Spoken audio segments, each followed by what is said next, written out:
Today, I'm going to talk about three common revocable living trust distribution provisions.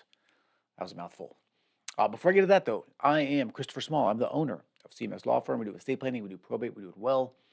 And here trying to just teach you some things so you can make good choices, all right?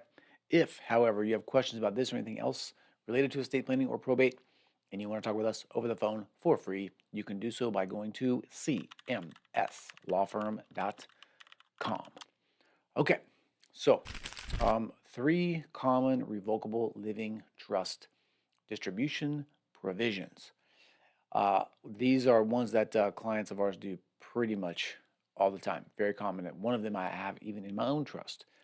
And as a reminder, when you have a trust, you have a lot of control over how distributions are made when you are gone. Okay, so you can control from the grave, and that's a good thing if done correctly. These are a couple of things that you can do to make it easy. Number one, the easiest one is to just have the assets available to the beneficiaries like immediately. Okay, sort of a direct distribution. However, when we do direct distributions, we never give the assets to the person outright. We always leave them in the excuse me, in the trust, and they can be distributed out upon request. Okay, so there is no discretion of the trustee to hold the assets in necessarily. If they were requested to be distributed, they are. Why do we do this? When you are gone, your revocable trust is going to become an irrevocable trust. It's going to have pretty significant asset protection qualities. If the assets stay in the trust, then the beneficiary, if they make bad choices, if they have to declare bankruptcy, if they get sued, if they get divorced, the assets in that trust are going to be safe from all of those things. So we really never do direct distributions unless a client just absolutely insists on it, or the distribution is going to a charity or something like that. Okay, that's number one. Number two is scheduled distributions over time. So this often happens when you have minor children. Okay, so you might say, if I die and my kids are still young, until they turn 18, the trustee is going to make distributions on a discretionary basis for health, support, education, maintenance. If they need it, they will get it. Okay. When they are over 18 and from 18 to 25, typically this continues. Okay. The under 18, those distributions are made to the guardians of the kids. Once they turn 18, those distributions are made to the child themselves. So, for example, the example I always use, if a kid's going to college, I say, "Hey, trustee, I'm going to college."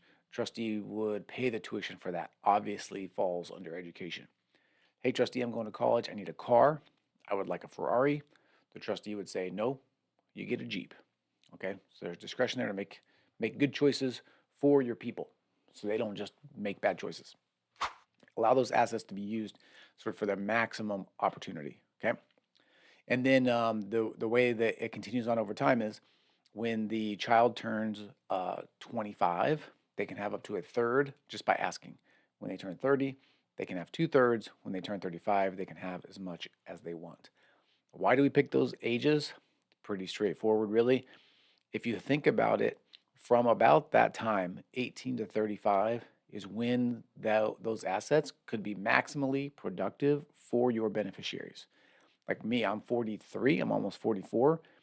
I'm established in my life. I have a job, I make decent money. To get an inheritance would be nice, but it's not going to sort of set me up for the future like it would have if I would have gotten it when I was 25 and could buy some real estate, if I could start a business, invest that money and use it to productively enhance my life in the future. Okay. So that is number two, the second way, the second type of distribution. The third type of distribution is there's only distribution for a discretionary basis. We typically call this like a dynasty trust. Clients want these assets to last as long as possible and to only be used when needed so that there's an opportunity to pass those assets down to future generations. In that scenario, the language would basically say distributions are to only be made on a discretionary basis for health, support, education, maintenance. If it doesn't fall into that category, the trustee is not distributing the assets. Okay, that way they are available if the beneficiary needs them. When the beneficiary dies, then they are available to the next generation and on and on and on. Okay, for at least a couple generations. Those are the three primary trust distribution opportunities that people use. So that's it. I'm done with the video. Okay, if you like this, that's great. Subscribe, follow, like, comment. If you have other questions, ask them. I will answer them. And if you want to talk about estate planning or probate, and you want to talk with us, cmslawfirm.com. All right, that is it for today. As always, I am Christopher Small. I'm the owner of CMS Law Firm. We do estate planning, we do probate, we do it well. Thank you for your time. Thank you for your attention. Appreciate you. And I will talk to you again soon. See ya.